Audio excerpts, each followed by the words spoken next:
평균 연봉 1억 5천만 원, 대한민국 직장인 평균의 3배를 받는 사람 9만 명이 45조 원을 요구하며 파업 버튼을 누른 그날, 어딘가에서는 조용히 샴페인이 터졌습니다. 그 샴페인을 터뜨린 주인공이 누구인지 알게 되시면 소름이 돋으실 겁니다. 이건 단순한 노사 분쟁이 아닙니다. 여러분의 자녀 일자리, 국민연금, 평택 아파트 가격까지 동시에 흔드는 조용한 스위치가 눌린 겁니다. 이 영상을 끝까지 보시면 첫째, 이재용 회장이 10년 동안 준비한 노조 없는 미래의 실체가 무엇인지, 둘째, 45조의 진짜 수혜자가 왜 노조도 삼성도 아닌 제3자인지 아시게 됩니다. 여러분, 먼저 숫자 하나만 같이 봐주시죠. 1억 5,500만 원, 삼성전자 직원 1명이 지난해 받은 평균 연봉입니다. 대한민국 임금 근로자 평균 연봉이 약 4,500만 원이니까 거의 3배 반이죠. 그런데 이 평균 3.4배를 받는 사람들 9만 명이 파업 버튼 앞에 모였습니다. 지난 3월 18일 쟁의행위 찬반 투표가 있었습니다. 찬성률 93.1%, 조합원 8만 9천여 명 중에서 6만 1천여 명이 손을 들었습니다. 삼성전자 전체 인직원이 12만 5천 명 수준인데 그중 약 70%가 이 노조 깃발 아래 서 있는 겁니다. 여기까지 들으시면 많은 분이 솔직히 이런 생각 드실 겁니다. 연봉 1억 5천 위에 도대체 뭐가 더 필요해서 파업까지 하지? 그래서 노조가 요구한 금액이 뭐냐? 회사 영업이익의 15%를 성과급 재원으로 달라는 겁니다. 2026년 예상 영업이익이 약 298조 원이니까 단순 계산하면 약 45조 원입니다. 여러분, 이 45조라는 숫자가 감이 잘 안 오실 텐데요. 삼성이 역대 최대 규모로 벌였던 하만 인수, 그때 쓴 돈이 약 9조 원이었습니다. 45조는 그 하만 인수를 5번 연달아 할 수 있는 돈입니다. 거기에 더해서 지금 연봉의 50%로 걸려있는 성과급 상한선, 그러니까 OPI 상한도 영구히 없애달라는 요구도 같이 붙어 있습니다. 사측이 가만히 있었느냐? 그것도 아닙니다. 기본급 인상 4.1%에 성과 인상 2.1%를 더해서 총 6.2% 인상안을 올렸습니다. 여기에 자사주 20주 지급, 주택자금 5억 원 무이자 지원, 자녀 출산 경조금 인상, 장기 근속 휴가 확대까지 내밀었습니다. 어느 기준으로 봐도 파격 제안에 가깝습니다. 그런데도 93.1%가 그걸로는 안 된다고 찬성표를 던졌고 5월 21일부터 6월 7일까지 18일간 총파업 일정이 확정됐습니다. 자, 여기서 핵심입니다. 이 파업의 진짜 민낯은 요구 금액이 아닙니다. 타이밍이에요. 2026년 1분기 삼성전자 매출 133조 원, 영업이익 57.2조 원, 사상 최대 분기 실적입니다.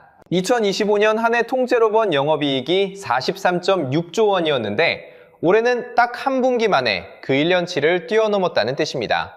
여기서 끝이 아닙니다. 지난 2월 12일 삼성은 머리카락 10분의 1 두께의 벽을 수십 층 쌓아 올린 초정밀 메모리 HBM4를 세계 최초로 양산하기 시작했고 이 메모리는 엔비디아의 차세대 AI 가속기 베라루빈에 탑재됩니다. 엔비디아 젠슨 황 CEO가 삼성 부스에 찾아와서 어메이징 HBM4라고 친필을 남기고 갔고 그록 3 LPU, 평택 파운드리 양산도 공식 수주로 이어졌습니다. 이게 무슨 의미냐? 지금 이 순간이 삼성 반도체 부활의 골든타임, 그러니까 물이 99도에서 100도로 끓어오르는 바로 그 한 끗 차이의 순간이라는 뜻입니다. 그런데 바로 그 골든타임 위에서 18일 총파업이 눌립니다. 시장 분석기관들은 손실을 5조에서 12조 원 사이로 봤고 노조 자체 추산은 20조에서 30조 원에 이릅니다. 눈에 잘 안 들어오시죠? 하만 인수대금 9조 원이 허공으로 날아갈 수 있다는 얘기입니다. 그것도 최고 매출이 나오는 바로 그 시점에 말입니다. 그래서 이 파업은 단순한 임금 협상이 아니라 내가 사는 고층 아파트 기둥을 스스로 내려치는 모습에 가깝습니다. 그래서 저는 이걸 위험한 스위치라고 부르려 합니다. 그런데 여기서 소름 돋는 반전이 시작됩니다. 이 파업 소식이 터진 바로 그날, 어딘가에서는 조용히 샴페인이 터졌습니다. 누가 왜 샴페인을 터뜨렸는지 지금부터 추적해 보겠습니다. 여러분, 진짜 놀라운 건 이겁니다. 노조가 파업 버튼을 누르자마자 이미 10년 전부터 그 버튼이 눌리기를 기다려온 사람이 있었다는 겁니다. 그 사람의 정체를 지금부터 공개합니다. 자, 이제 진짜 이야기 시작합니다. 여러분, 노조가 파워 버튼을 누른 바로 그 순간 옆방에서는 또 다른 버튼이 눌렸습니다. 그건 바로 자본의 계산기 버튼이었습니다. 그리고 그 계산기는 지금 이 순간에도 돌아가고 있습니다. 먼저 숫자 하나만 같이 보시죠. 18일간 총 파업이 예정돼 있습니다. 시장이 추정하는 손실은 5조에서 12조 원. 그런데 노조 쪽 자체 추산은 훨씬 셉니다. 최소 20조, 많게는 30조까지 봅니다. 일단 중간값 9조로 잡아보겠습니다. 9조 원. 정말 상상하기도 어려운 돈입니다. 자, 그러면 그 옆방 계산기에는 지금 어떤 숫자가 찍히고 있을까요? 테슬라가 만드는 휴머노이드 로봇 옵티머스의 제조 원가가 약 3,880만 원입니다. 테슬라가 공언한 양산 목표 가격은 2,700만에서 4천만 원. 그러니까 여러분, 대당 약 4천만 원짜리 로봇이라고 생각하시면 됩니다. 이걸 10,000대 만들면 4천억 원. 파업 한 번으로 날아가는 9조 원이면 이 로봇을 무려 20만 대 넘게 만들 수 있습니다. 연봉 1억 5,500만 원의 숙련공 한 사람 자리에 3,880만 원짜리 로봇 4대를 세울 수 있는 겁니다. 자, 여기서 중요한 이야기 하나 짚고 넘어가겠습니다. 그래서 노조가 나쁘다는 거냐? 아닙니다. 삼성 직원분들이 받는 월급이 많다고 조롱하려는 게 아닙니다. 우리가 지금 주목해야 할 건 따로 있습니다. 바로 경영진의 머릿속에 아주 선명하게 박히고 있는 한 줄짜리 결론입니다. 사람은 통제할 수 없는 변수다. 이 한 줄이 앞으로 10년을 움직이는 겁니다. 문제는 노조의 욕심이 아니라 파업이 일어날 때마다 자본의 계산기가 더 빨리 돌아간다는 구조 그 자체입니다. 자, 그럼 이제 샴페인의 주인공을 공개하겠습니다. 레인보우 로보틱스.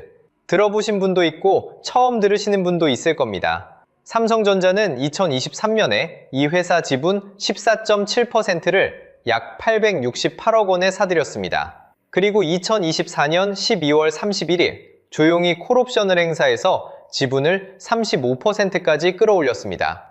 최대 주주이자 연결자 회사로 편입된 겁니다. 연결자 회사가 뭐냐? 쉽게 말해 내 주머니 안쪽에 또 다른 주머니입니다. 옆방 매출이 곧 내 매출로 잡히는 구조입니다. 그럼 이 옆방 주머니의 매출이 지금 어떻게 되고 있느냐? 레인보우 로보틱스가 삼성전자에 납품하는 금액이 2024년 연간 약 14억 원이었습니다. 그런데 2025년에는 3분기 누적만으로 벌써 69억 원을 찍었습니다. 1년도 안 돼서 100% 넘게 폭증한 겁니다. 그리고 더 결정적인 한 수가 있었습니다. 바로 그 지분 편입과 같은 날 삼성전자는 대표이사 직속으로 미래 로봇 추진단을 신설했습니다. 초대 단장은 한국 최초로 두 발로 걷는 로봇 휴보를 만든 카이스트의 오준호 명예교수입니다. 휴머노이드를 포함한 미래 로봇의 원천 기술을 개발하는 조직이 대표이사 직속으로, 그것도 2024년 마지막 날 꽂힌 겁니다. 우연일까요? 여러분, 이제 구조가 보이시나요? 파업이 터지면 자회사 로봇 발주가 늘어납니다. 자회사 로봇 발주가 늘면 자회사 주가가 오릅니다. 자회사 주가가 오르면 모회사인 삼성전자의 자산 가치가 함께 오릅니다. 파업이 격해지면 격해질수록 삼성의 자산이 불어나는 이 아이러니한 자기순환 구조가 이미 완성돼 있었던 겁니다. 파업 버튼을 누른 순간 옆방의 계산기 버튼이 함께 눌린 이유가 바로 여기 있습니다. 황금알을 낳는 거위 옆에 이미 로봇 거위 한 마리가 조용히 알을 깨고 나오고 있었던 겁니다. 그리고 이게 전부가 아닙니다. 이 구조는 이미 삼성그룹 전체로 이식되는 중입니다. 삼성 디스플레이에는 디스플레이 공정 특화 휴머노이드가 들어갑니다. 삼성중공업은 스마트 조선소로 전환되고 있고, 삼성 서울병원에는 수술 보조 로봇이, 삼성 웰스토리에는 단체 급식 로봇팔이 들어가고 있습니다. 공장, 병원, 조선소, 급식실까지 사람이 있던 자리 하나하나에 로봇이 조용히 배치되는 중입니다. 숫자 두 쌍만 다시 기억하고 넘어가시죠. 파업 손실 9조 원대, 로봇 20만 대, 값 4천억 원. 그리고 송년공 1인, 연봉 1억 5,500만 원대, 로봇 한 대 제조원가 3,880만 원. 이 두 쌍의 숫자 앞에서 경영진의 계산기는 이미 답을 냈습니다. 그런데 여러분, 레인보우 로보틱스 하나만으로는 공장이 돌아가지 않습니다. 로봇은 몸일 뿐이고 몸을 움직이려면 두뇌가 필요합니다. 이 계산기를 완성시킨 두 번째 카드, 그러니까 공장의 두뇌가 또 따로 있습니다. 자, 샴페인을 터뜨린 주인공 하나는 공개했습니다. 그런데 진짜 10년의 준비는 이제부터입니다. 이재용 회장이 10년 동안 조용히 조립해온 두 번째 카드, 노조 없는 미래의 설계도를 지금 바로 보여드리겠습니다. 레인보우 로보틱스라는 몸은 공개했습니다. 하지만 지시를 내리는 두뇌가 없으면 로봇은 그냥 값비싼 인형일 뿐입니다. 이재용 회장이 10년 동안 조립해온 두 번째 카드, 지금부터 보여드리겠습니다. 여러분, 혹시 올해 3월 1일 뉴스를 기억하십니까? 바르셀로나에서 열린 MWC26, 세계 최대 모바일 전시회에서 삼성전자는 한 문장을 공식 선언합니다. 2030년까지 국내외 공장을 AI 자율 공장으로 전환한다. 그리고 바로 그 직후 노조는 5월 21일부터 6월 7일까지 18일간의 총파업 일정을 확정합니다. 누가 더 유리한 패를 쥐고 있었을까요? 타이밍이 기가 막힙니다. 회사는 사람이 없어도 공장이 돌아가는 미래를 세계에 선언했고, 노조는 사람이 없으면 공장이 멈춘다는 카드로 맞섰습니다. 그런데 회사의 선언은 10년 준비된 설계도고, 노조의 카드는 이미 녹슬고 있었다는 게 지금부터 드러나는 이야기입니다. 그럼 AI 자율공장이라는 게 도대체 뭐냐? 한 줄로 정리하면 이렇습니다. 두뇌는 AI, 몸은 휴머노이드. 단순한 표어가 아니라 삼성이 실제로 밀고 있는 구조입니다. 먼저 두뇌. 과거 AI 공장은 정해진 작업만 반복하는 엑셀 매크로 수준이었습니다. 그런데 지금 삼성이 말하는 두뇌는 차원이 다릅니다. 갤럭시 S26에 들어간 그 에이전틱 AI 기술이 공장으로 이식됐습니다. 목표만 던지면 스스로 판단하고 스스로 실행하는 겁니다. 오늘 HBM4 수율을 0.5% 올려봐. 이 한 문장만 던지면 AI가 공정 변수를 스스로 조정합니다. 그리고 이 판단은 진짜 공장이 아니라 컴퓨터 안에서 돌아가는 쌍둥이 공장, 디지털 트윈에서 먼저 시험됩니다. 실패해도 진짜 라인은 멈추지 않습니다. 쌍둥이 공장에서 10,000번을 굴려보고 최적해를 찾은 다음 진짜 공장에 적용합니다. 사람이 10년 배워야 할 노하우를 AI는 며칠 만에 학습합니다. 다음은 몸, 휴머노이드, 즉 사람 모양 로봇입니다. 삼성이 공식 발표한 배치 역할은 딱 4가지입니다. 점검, 물류, 조립, 환경안전. 여기서 가장 소름 돋는 포인트가 하나 있습니다. 왜 하필 사람 모양이냐? 이유는 단순합니다. 기존에 사람이 쓰던 공간, 사람이 쓰던 도구, 사람이 서 있던 자리를 그대로 이어받기 위해서입니다. 공장 구조를 바꿀 필요가 없는 겁니다. 원래 작업자가 서 있던 그 자리에 휴머노이드 한 대를 세우기만 하면 됩니다. 해고 통보서 한 장 날아오지 않습니다. 그냥 퇴직하는 사람 자리에 신규 채용을 멈추고 그 자리에 로봇을 세웁니다. 잘리는 사람은 한 명도 없는데 조용히 사라지는 해고 없는 소멸. 이게 지금 진행 중인 그림입니다. 자, 그런데 여러분, 이런 의문이 드실 겁니다. 아무리 그래도 로봇이 그렇게 정밀한 반도체 공정을 한다고? 충분히 타당한 의문입니다. 특히 HBM4는 더 그렇습니다. HBM4가 뭐냐면 고층 아파트를 머리카락 10분의 1 두께의 벽으로 수십 층 쌓아 올린 초정밀 메모리입니다. 여기서 정말 역설적인 장면이 펼쳐집니다. 이 공정은 숙련공의 경험이 결정적입니다. 머리카락 10분의 1 두께의 층을 쌓는 작업은 매뉴얼만 보고 할 수 있는 일이 아니거든요. 몇 년을 직접 만져봐야 감이 잡히는 일입니다. 그런데 지금 바로 그 숙련공들이 파업 주체입니다. 초기업 노조 조합원의 약 70%가 DS 부문, 즉 메모리와 파운드리 부문입니다. 회사가 가장 지켜야 할 핵심 숙련공이 가장 강하게 파업 카드를 준 겁니다. 여기서 자가 모순이 시작됩니다. 노조의 무기는 대체 불가능한 숙련입니다. 그런데 파업이 길어질수록 회사는 그 대체 불가능함을 대체할 이유가 더 선명해집니다. 파업이 끝나고 숙련공이 돌아와도 그 사이 회사는 이 공정을 사람 없이도 돌릴 방법을 한 번 더 진지하게 검토하게 됩니다. 노조의 무기가 휘둘릴수록 그 무기가 자기 손목을 베는 구조입니다. 공장의 불은 꺼지지만 옆방 계산기의 불은 오히려 더 밝아집니다. 그러면 이걸 실제로 돌릴 돈이 있느냐? 있습니다. 그것도 압도적으로. 삼성전자 반도체 사업부 DS 부문의 2025년 연간 설비 투자액이 47조 5천억 원이었습니다. 공장과 장비에 쓴 투자금만 47조, 전체 삼성전자 투자의 90%가 여기에 꽂힌 겁니다. 노조가 요구하는 45조가 얼마나 큰지 앞에서 보셨죠? 그 비슷한 금액을 삼성은 이미 매년 자동화와 고도화에 붓고 있습니다. 자동화 투자 여력이 압도적이라는 건 단순히 재무 이야기가 아닙니다. 정부가 세운 목표, 2030년 AI 휴머노이드 밀도 세계 1위에 최전선에 삼성이 서 있다는 뜻입니다. 그리고 마지막 숨은 수순, 이게 진짜입니다. 여러분, 평택 캠퍼스, P4, 페이지 2 HBM4 라인 양산 시점이 원래 언제였는 줄 아십니까? 2027년 1분기였습니다. 그런데 최근 조용히 2026년 4분기로 앞당겼습니다. 3개월 단축. 뉴스에는 크게 안 나옵니다. 라인 하나 앞당긴 게 뭐 대수냐 싶지만 이게 무서운 겁니다. 노조가 파업 일정을 조율하고 가처분 신청과 공방하는 사이 생산의 무게추가 이미 새 자동화 라인으로 이동하고 있습니다. 파업을 해도 타격이 점점 줄어드는 구조로 몇 달 단위로 빠르게 변하고 있다는 이야기입니다. 노조가 우리가 멈추면 삼성도 멈춘다고 말하는 동안 삼성은 우리가 멈춰도 이 라인은 멈추지 않는다는 라인을 하나씩 더 만들고 있는 중입니다. 정리하겠습니다. 이재용 회장의 10년 설계도는 두 축입니다. 하나는 두뇌인 에이전틱 AI와 디지털 트윈, 다른 하나는 몸인 휴머노이드. 이걸 돌릴 돈은 이미 매년 47조 원씩 흐르고 있고 HBM4라는 마지막 숙련의 성체마저 역설적으로 그 설계도에 가속 페달이 됐습니다.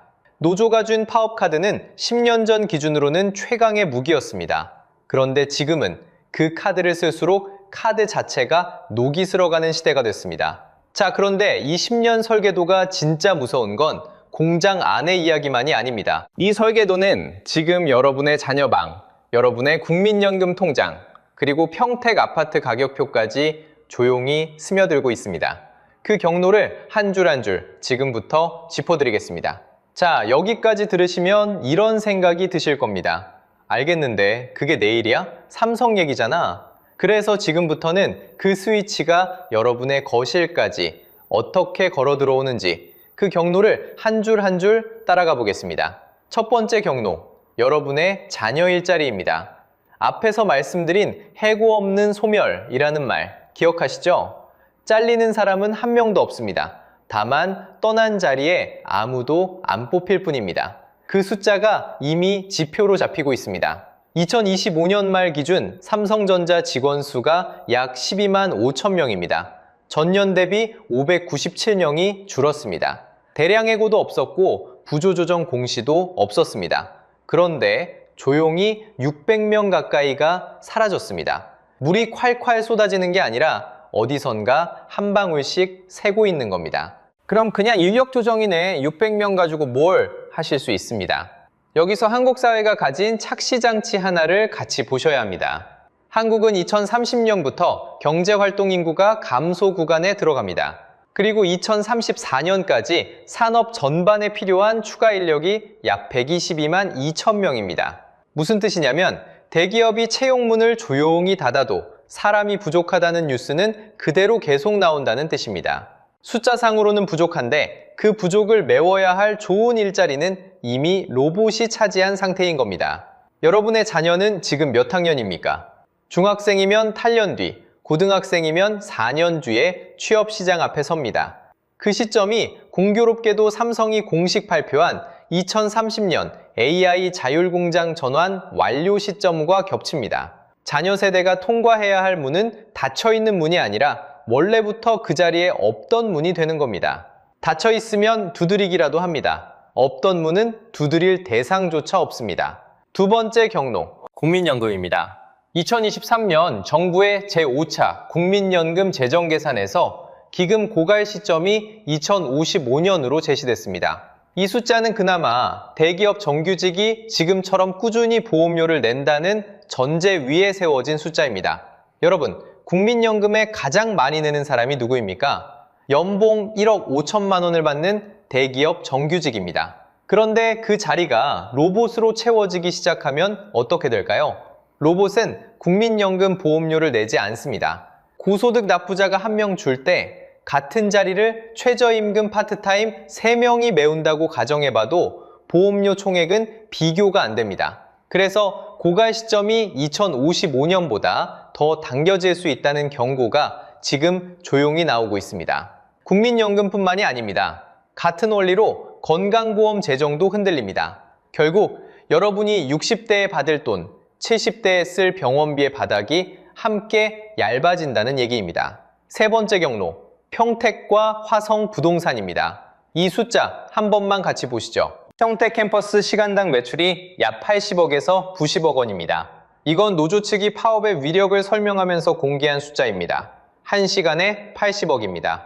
이 돈이 어디로 흐릅니까? 일부는 본사로 가지만 상당 부분은 주변 식당과 카페, 원룸과 아파트 전월세, 학원과 병원으로 풀립니다. 평택과 화성의 상권 전체가 사실상 이 캠퍼스에 묶여 돌아간다는 뜻입니다. 그런데 그 무게추가 지금 어디로 움직이고 있습니까? 미국 텍사스 테일러입니다. 초기 투자가 약 170억 달러, 우리 돈 약 24조 원에서 출발했습니다. 그게 지금 팹 2기에 R&D 팹, 오스틴 확장까지 더해져 총 50조 원 이상으로 확대됐습니다. 여기에 칩스 액트 보조금 47억 4,500만 달러가 붙었고 현지 일자리 15,000개가 예정돼 있습니다. 테일러 일자리 15,000개는 바꿔 말하면 원래 한국에서 벌어져야 했을 고용기회 일부가 미국으로 옮겨갔다는 얘기입니다. 여러분의 평택 아파트 구매 시점은 언제였습니까? 2020년 전후에 캠퍼스 증설 기대감으로 사셨다면 그 기대감의 근거가 지금 미국 쪽으로 옮겨가고 있다는 뜻입니다. 창원과 울산이 자동화 이후 상권이 위축된 전례처럼 공장이 옮겨가면 아파트 가격표도 함께 옮겨갑니다. 네 번째 경로, 한국 반도체 주권입니다. 비교 대상 하나만 깔아두겠습니다. TSMC 애리조나 투자가 2025년 기준 1,650억 달러, 약 230조 원 규모로 확대됐습니다. 팹 6기에 첨단 패키징 2기, 거기에 R&D까지 들어갑니다. 세계 1위 파운드리 회사가 이 정도 체급의 생태계를 미국 땅에 깔고 있습니다.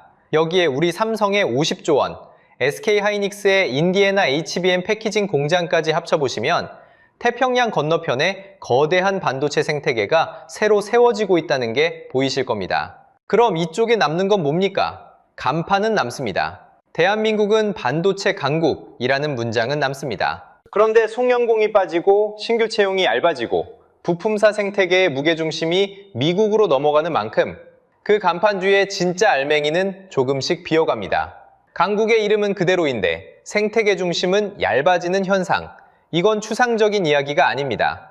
우리가 일본에서 이미 두 눈으로 본 순서입니다. 자, 여기서 한 가지는 분명히 하고 넘어가겠습니다. 지금 말씀드린 네 경로, 이게 노조 한 집단의 욕심 탓이라는 얘기가 결코 아닙니다. 연봉 1억 5천만 원을 받는 엔지니어 9만 명도 어느 날 갑자기 이기적이 된 게 아닙니다. 그분들 역시 자녀 교육비와 노후가 걸린 평범한 가장들입니다. 진짜 문제는 자본이 계산기를 두드리는 티핑 포인트가 바로 지금 이 자리에서 찍혔다는 점입니다. 누군가의 도덕 문제가 아니라 한국 제조업 전체가 공통으로 맞닥뜨린 구조 전환의 문제라는 겁니다. 그래서 여러분, 이제 이 뉴스가 왜 남의 일이 아닌지 아시겠죠? 회사 하나의 파업이 자녀 일자리로, 거기서 국민연금으로, 다시 평택 부동산으로, 끝내 한국 반도체 주권까지 4번 튀는 겁니다. 회사, 자녀, 연금, 부동산, 이 네 글자가 모두 한 버튼에 걸려 있습니다. 그런데 이 모든 흐름을 이미 40년 전에 똑같이 겪은 나라가 있습니다. 자, 여기까지 위기와 공포만 쏟아졌습니다. 하지만 자본주의는 언제나 두 얼굴을 가지고 있습니다. 이 흐름을 기회로 바꾸는 사람들은 어떤 판을 짜고 있는지, 그리고 우리가 지금 할 수 있는 일은 무엇인지 마지막 파트에서 정리하겠습니다. 자본주의라는 판은 언제나 두 얼굴을 갖고 있습니다. 같은 흐름을 누구는 공포로 막고 누구는 기회로 올라탑니다. 그리고 그 갈림길은 언제나 역사를 일걷는가에서 갈렸습니다. 우리가 지금 보고 있는 이 풍경은 처음이 아닙니다. 이미 40년 전에 판박이처럼 겪은 나라가 있었고 10년 전에 똑같이 무너진 회사가 있었습니다. 먼저 일본 이야기부터 해보겠습니다. 1985년 플라자 합의가 체결되자 엔화는 2년 만에 달러 대비 2배가 됩니다. 이듬해 1986년에는 미일 반도체 협정이 체결됐습니다. 그 시기 1987년 일본의 D램 세계시장 점유율은 무려 80%였습니다. 지금 삼성이 HBM으로 하는 일을 그때는 일본 기업들이 D램으로 하고 있었다는 뜻입니다. 그런데 그 뒤의 이야기가 소름 돋습니다. 엘피다는 2012년 파산했고 도시바는 2017년 메모리 사업부를 통째로 매각합니다. 세계 상위 12대 반도체 기업 명단에서 일본 이름은 사실상 사라졌습니다. 숙련 인력과 생태계를 지키지 못하면 반도체 강국이라는 간판만 남고 속은 비어버린다는 것. 이게 일본이 40년을 걸쳐 우리에게 보내준 교훈입니다. 두 번째는 더 가까운 이야기, 바로 인텔입니다. 2016년 인텔은 R&D 인력을 포함해 약 12,000명을 감원했습니다. 비용을 줄이겠다는 명분이었죠. 그런데 그 감원된 핵심 엔지니어들이 어디로 갔을까요? 대부분 경쟁사 진영으로 건너갔습니다. 그 뒤로 인텔은 젠 아키텍처의 시장을 빼앗기고 AI 가속기 패권도 엔비디아에 내줍니다. 주가는 반토막 이하로 떨어졌고 2024년에는 CEO가 바뀐 뒤에도 전체 직원의 15%, 다시 15,000명을 추가로 감원했습니다. 인텔이 우리에게 주는 교훈은 단 한 줄입니다. 감원은 비용 절감이 아니라 경쟁력의 절단이라는 것. 사람을 지운 자리는 원가가 줄어드는 자리가 아니라 미래가 잘려나가는 자리라는 것입니다. 여기서 많은 분들이 혼동하는 단어가 하나 있습니다. 러다이트라는 단어죠. 19세기 영국 노동자들이 기계를 부순 사건으로만 알려져 있습니다.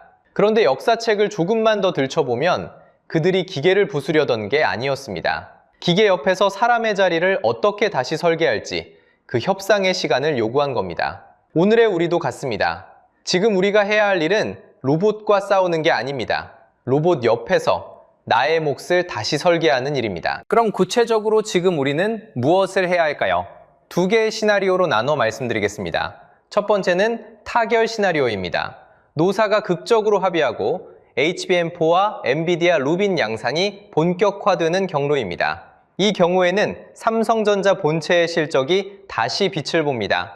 여기에 휴머노이드 양산 밸류 체인이 붙습니다. 현대차는 2030년까지 아틀라스 3만 대 양산 목표를 공식화했고 현대모비스는 아틀라스 액추에이터 원가의 60%를 독점 공급합니다. 한국 부품 생태계가 글로벌 휴머노이드 시장에 올라타는 구조입니다. 글로벌 휴머노이드 시장이 2030년 13만 6천 대, 2035년에는 210만 대까지 커진다고 하니 밸류체인을 넓게 보는 접근이 유효합니다. 두 번째는 장기 파업 시나리오입니다. 파업이 길어져 HBM 공급에 공백이 생기면 어디가 움직일까요? SK하이닉스가 반사이익을 가져갑니다. 그리고 반도체 검사 장비 회사들, 예컨대 한미 반도체 같은 후공정 파트너들의 역할이 커집니다. 여기에 한국 휴머노이드 부품 생태계가 중국 저가 모델의 가격 압박에 어떻게 대응하는지를 지켜봐야 합니다. 어느 시나리오가 현실이 되더라도 공통점은 하나입니다. 사람이 남는 자리에서 사람이 설계한 시스템으로 돈의 무게추가 옮겨간다는 것입니다. 자산 이야기가 길었습니다. 이제 진짜 중요한 이야기를 하겠습니다. 바로 커리어입니다. 기계가 아무리 똑똑해져도 따라오지 못하는 영역이 세 가지 있습니다. 첫째, 복잡한 판단과 의사결정입니다. 데이터는 기계가 잘 모읍니다. 그런데 서로 충돌하는 이해관계 사이에서 그래도 이 길로 가자고 결정하는 일은 아직 사람의 몫입니다. 둘째, 사람과 사람 사이의 신뢰와 감정입니다. 협상 테이블에서 상대가 진짜 원하는 것이 무엇인지 읽어내는 힘, 동료가 무너질 때 옆에서 버텨주는 힘, 이건 알고리즘이 학습하지 못합니다. 셋째, 낯선 문제를 처음으로 정의하는 능력입니다. 주어진 문제를 푸는 건 기계가 빠릅니다. 그러나 이게 진짜 문제인가를 묻고 다시 짜는 건 여전히 사람이 우위입니다. 여러분의 커리어 포지션도, 자녀 교육도 이 세 축을 기준으로 다시 배치하시기 바랍니다. 한 가지만 덧붙이겠습니다. 이 영상에서 저는 단 한 번도 노조가 잘못했다고 말하지 않았습니다. 연봉 1억 5천만 원을 받는 사람들이 더 달라고 한 게 문제의 본질이 아니기 때문입니다. 진짜 본질은 자본이 사람이라는 변수를 언제 정리할지 계산기를 두드리는 티핑 포인트에 한국 제조업 전체가 서 있다는 사실입니다. 노조의 45조 요구를 비난하는 데 쓸 에너지를 그 티핑 포인트를 읽는 눈에 쓰시기 바랍니다. 그게 오늘 이 영상이 여러분께 드릴 수 있는 가장 큰 자산입니다. 자, 이제 처음으로 돌아가 보겠습니다. 영상 맨 앞에서 제가 여쭤봤죠. 연봉 1억 5천만 원. 9만 명이 45조를 요구하며 파업 버튼을 누른 그날, 어딘가에서 조용히 샴페인을 터뜨린 주인공이 누구냐고 말입니다. 이제 답이 보이실 겁니다. 샴페인의 주인공은 노조도 삼성 본체도 아니었습니다. 10년 전부터 레인보우 로보틱스 지분을 차곡차곡 쌓아 최대 주주가 되고 미래로봇 추진단을 세우고 MWC26에서 2030년 AI 자율공장 전환을 공식 선언한 그 설계도 위에 샴페인이 놓여 있었습니다. 그리고 그 스위치가 눌리는 순간 여러분의 자녀 일자리, 국민연금, 평택 아파트가 같은 회로에서 함께 흔들립니다. 일본이 40년 전에, 인텔이 10년 전에 우리에게 보여줬습니다. 사람을 지운 자리는 비용이 줄어드는 자리가 아니라 미래가 잘려나가는 자리라는 것. 그래서 오늘 우리가 할 일은 기계와 싸우는 게 아니라 기계 옆자리의 설계도를 먼저 그리는 일입니다. 판단하고 신뢰를 쌓고 문제를 처음 정의하는 세 가지 능력. 이 세 축 위에 여러분의 커리어와 자녀 교육과 포트폴리오를 다시 얹으시기 바랍니다. 여러분께 마지막으로 한 가지만 여쭙겠습니다. 지금 이 영상을 끄고 나서 여러분이 가장 먼저 재배치할 한 가지는 자녀 교육입니까? 자산 포트폴리오입니까? 아니면 본인의 커리어 포지션입니까? 댓글에 딱 한 단어로 남겨주세요. 가장 많이 쌓이는 답을 주제로 다음 영상에서 평택, 화성부동산의 체감 시그널, 심층편을 준비하겠습니다. 오늘 내용이 도움이 되셨다면 구독과 알림 설정 부탁드립니다. 다음 영상에서는 더 깊은 이야기로 찾아뵙겠습니다. 감사합니다. 100만원짜리 골프채 풀세트가 당근마켓에 10만원입니다. 올린 지 3주째 문의가 단 한 건도 없습니다. 캠핑 텐트도 마찬가지입니다. 150만원짜리가 30만원에 올라와 있는데 찜만 들고 연락은 없습니다. 근데요, 진짜 무서운 건 이게 골프랑 캠핑만의 이야기가 아니라는 겁니다. 스키, 자전거, 낚시까지 대한민국 중산층의 주말을 채우던 5가지 취미가 지금 동시에 무너지고 있습니다. 도대체 왜 이런 일이 벌어진 걸까요? 첫 번째, 골프입니다. 한때 골프는 성공의 상징이었습니다. 주말에 라운딩 한번 다녀오면 그게 자기소개서였죠. 그런데 지금 무너지고 있습니다.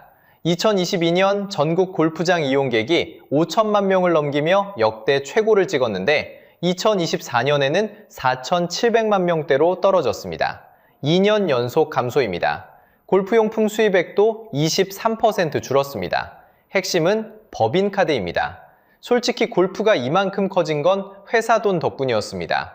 거래처 접대, 상사 모시고 필드 나가기, 그린피에 카트비에 식사까지 법인카드로 긁으니까 내 돈 안 드는 고급 취미였던 겁니다. 그런데 기업들이 접대비를 줄이면서 현실이 보이기 시작했습니다.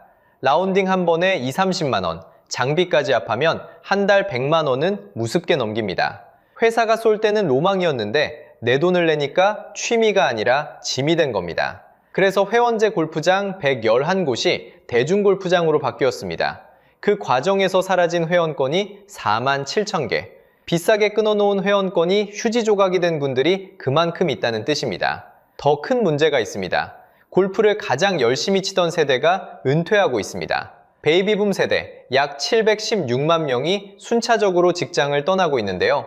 이분들의 국민연금 평균 수령액이 월 67만 원입니다. 한 달에 67만 원으로 라운딩을 갈 수 있겠습니까? 법인카드라는 산소호흡기가 떨어지니까 골프 산업의 민낯이 드러난 겁니다. 그런데 무너지고 있는 건 골프만이 아닙니다.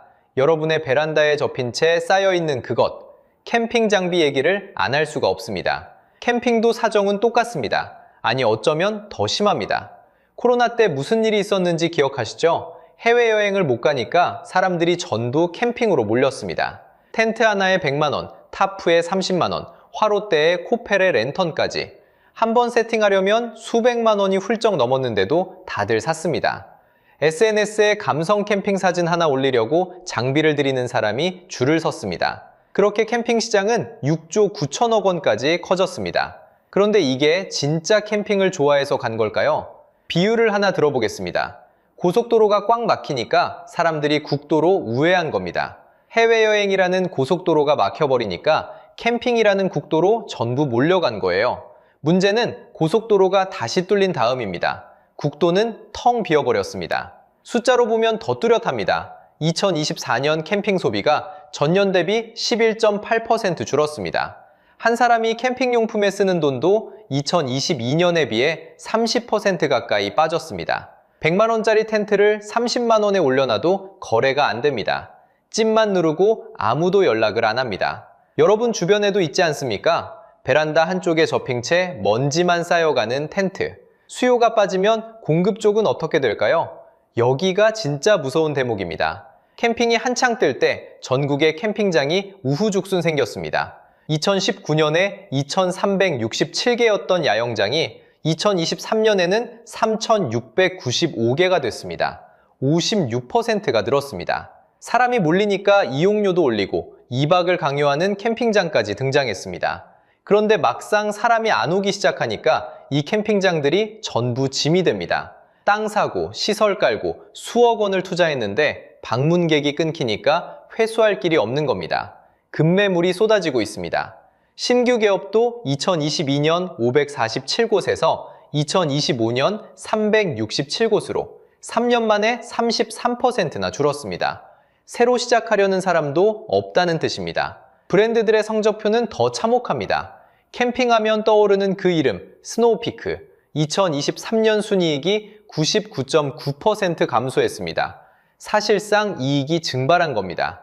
결국 2024년 4월에 스스로 주식시장에서 퇴출을 택했습니다. 3장 폐지입니다. 국내 브랜드도 마찬가지입니다. 헬리녹스는 매출이 786억 원에서 424억 원으로 거의 반토막이 났고 적자로 돌아섰습니다. 코베아도 2년 연속 적자가 이어지고 있습니다. 정리하면 이렇습니다. 캠핑은 우리가 진짜 좋아했던 취미가 아니라 갈 곳이 없어서 몰려갔던 대체제였습니다. 갈 곳이 생기니까 거품이 거친 거고 거품 위에 올라탔던 캠핑장과 브랜드들은 지금 추락하고 있는 겁니다. 그런데 여기에 결정타가 하나 더 있습니다. 자연 자체가 등을 돌리고 있거든요.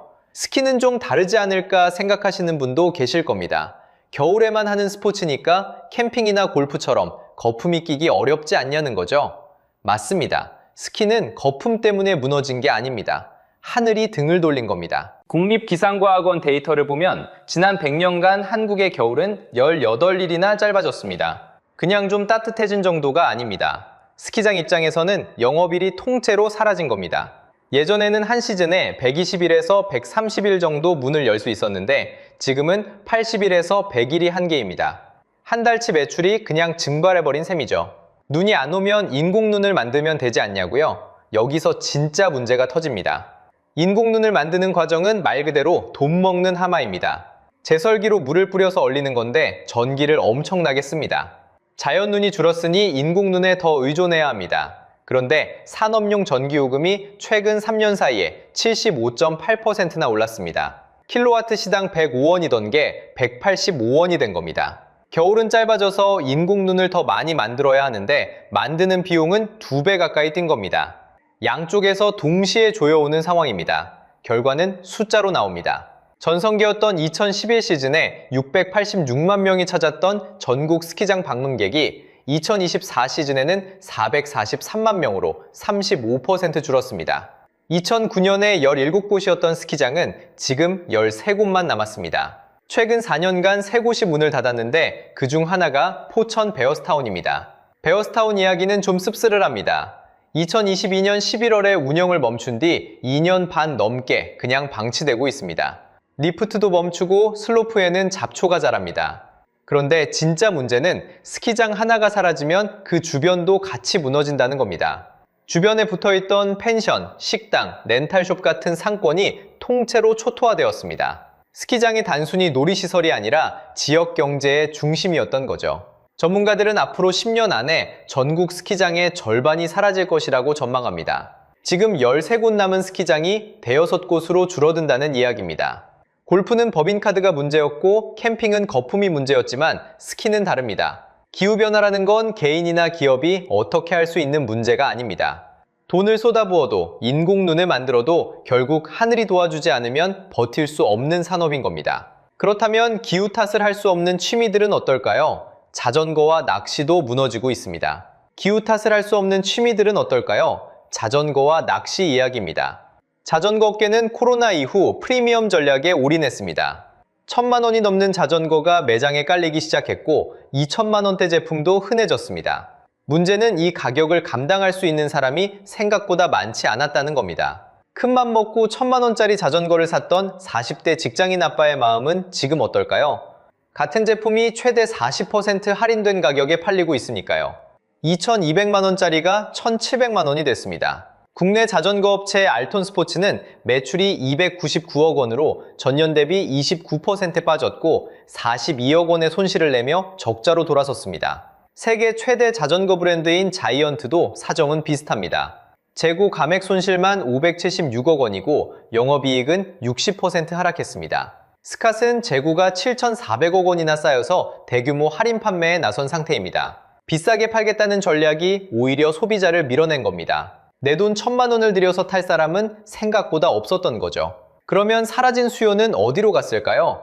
러닝입니다. 2025년 기준 러닝 인구가 1,000만 명을 돌파했습니다. 마라톤 대회만 254회가 열렸고 참가 인원이 100만 명을 넘겼습니다. 러닝 관련 검색량은 전년 대비 270%나 늘었습니다. 비싼 장비도 필요 없고 예약도 필요 없습니다. 운동화 한 켤레면 오늘 당장 시작할 수 있는 취미가 1,000만 원짜리 자전거를 대체해버린 겁니다. 낚시도 비슷한 위기를 겪고 있습니다. 전체 낚시 인구는 720만 명으로 숫자만 보면 적지 않습니다. 그런데 속을 들여다보면 이야기가 달라집니다. 20대 비중이 고작 5.7%밖에 안 됩니다. 반면 40대 이상이 전체의 거의 70%를 차지하고 있습니다. 예전에는 아버지가 아들 손을 잡고 저수지에 가는 게 흔한 주말 풍경이었는데 지금은 그런 모습을 찾기가 어렵습니다. 아버지에서 아들로 이어지던 낚시 문화 자체가 끊기고 있는 겁니다. 여기에 젊은 세대 사이에서 동물권 인식이 달라진 것도 큰 영향을 미치고 있습니다. 낚시를 아예 거부감 있는 취미로 바라보는 시선이 늘었습니다. 민물 낚시터마저 빠르게 줄어들고 있고요. 새로운 사람이 들어오지 않는 취미는 결국 시간 문제입니다. 골프, 캠핑, 스키, 자전거, 낚시. 종목도 다르고 계절도 다른 이 5가지 취미가 왜 동시에 무너지는 걸까요? 진짜 이유는 따로 있습니다. 골프, 캠핑, 스키, 자전거, 낚시. 종목도 다르고 계절도 다른 이 5가지 취미가 왜 하필 같은 시기에 무너지는 걸까요? 우연이라고 보기엔 너무 동시다발적입니다. 이 5가지를 관통하는 공통 원인이 있습니다. 첫 번째는 코로나 거품의 붕괴입니다. 생각해 보십시오. 해외여행을 못 가니까 그 돈이 전부 국내로 몰렸습니다. 캠핑장으로, 골프장으로, 스키장으로. 그래서 캠핑 시장이 6조 9천억까지 부풀었고 골프 이용객이 5천만 명을 넘겼습니다. 그런데 하늘길이 다시 열리는 순간 사람들은 원래 가고 싶었던 곳으로 돌아갔습니다. 남은 건 과잉 공급된 캠핑장 3,695개와 창고에 쌓인 재고뿐이었습니다. 코로나 시절의 수요는 진짜 수요가 아니었습니다. 해외여행이라는 댐이 막혀서 물이 다른 데로 흘러갔던 것 뿐인데 댐이 열리니까 물이 빠져버린 겁니다. 그리고 물이 빠진 자리에는 과잉 투자의 흔적만 남았습니다. 두 번째, 중산층의 지갑이 닫혔습니다. 이게 핵심입니다. 소득으로 따지면 중간에 해당하는 가구, 우리가 흔히 중산층이라고 부르는 사람들의 월 여윳돈이 지금 65만 8천 원입니다. 5년 만에 가장 적은 금액입니다. 왜 이렇게 됐냐면 세금, 보험료, 대출이자 같은 안 쓸 수 없는 돈이 한 달에 77만 7천 원까지 올랐기 때문입니다. 전년 대비 12.8%나 늘었습니다. 벌어들이는 돈은 거의 안 늘었습니다. 중산층 소득 증가율이 1.8%, 2017년 이래 가장 낮은 수치입니다. 그런데 빠져나가는 돈만 폭발적으로 늘어난 겁니다. 여기에 우리나라 가계부채는 벌어들이는 돈의 90% 수준입니다. 이게 무슨 뜻이냐면 대기업 다니는 40대 직장인이 월 700만 원을 벌어도 대출이자에 세금에 보험료에 아이 교육비까지 빼면 손에 남는 돈이 수십만 원밖에 안 된다는 뜻입니다. 주말에 골프 라운딩 한 번, 캠핑 한 번, 그게 한 달에 한 번도 버거운 사람들이 중산층입니다. 월급이 적어서가 아닙니다. 고정비가 월급을 다 잡아먹어버린 겁니다. 취미를 포기한 게 아니라 취미를 유지할 여력 자체가 사라진 겁니다. 세 번째, 지갑이 얇아지니까 비로소 보이기 시작한 게 있습니다. 이 취미들 상당수가 진짜 좋아서 한 게 아니었다는 사실입니다. SNS에 텐트 사진 올리고 골프장 인증샷 찍고 수백만 원짜리 자전거를 자랑하던 그 문화를 떠올려 보십시오. 회사 돈으로 즐기던 시절에는 노망이었습니다. 그런데 내 돈을 내야 하는 순간 취미가 아니라 짐이 되어버렸습니다. 안 하면 뒤처지는 것 같아서 따라갔는데 지갑이 조여지고 나니까 그게 허세였다는 걸 깨달은 겁니다. 돈 없다고 말하기 창피하니까 그냥 조용히 장비를 당근마켓에 올리는 겁니다. 통계가 이걸 뒷받침합니다. 우리나라에서 소득 기준으로 중산층에 속하는 사람이 60%인데 그중 절반이 자기 자신을 하위층이라고 느끼고 있습니다. 중산층이라는 이름은 남아있는데 중산층다운 생활은 이미 사라지고 있는 겁니다. 여기서 소름 돋는 비교를 하나 해야 합니다. 일본입니다. 1980년대 일본은 1억 국민 모두가 중산층이라 불리던 나라였습니다. 세계 명품의 70%를 일본 사람들이 사갔습니다. 그런데 버블이 터진 뒤 소비가 통째로 얼어붙었습니다. 레저 산업도 무너졌습니다. 캠핑 붐이 약 1년 반 만에 급속하게 식었고 그 상징이 바로 스노우피크의 상장 폐지입니다. 일본이 30년에 걸쳐서 겪은 이 과정을 우리는 지금 3년에서 4년 만에 압축해서 겪고 있습니다. 소득 상위층은 소비를 더 늘리고 하위층은 더 줄이는 K자형 양극화가 벌어지면서 한가운데 있던 사람들이 소리 없이 아래로 미끄러지고 있습니다. 그 사람들의 베란다에 먼지 쌓인 텐트가, 창고에 처박힌 골프채가, 당근마켓에 올라온 자전거가 바로 그 증거입니다. 그러니까 이건 캠핑 유행이 끝났다거나 골프가 재미없어졌다는 차원의 이야기가 아닙니다. 중산층이라는 환상 자체가 깨지고 있다는 이야기입니다.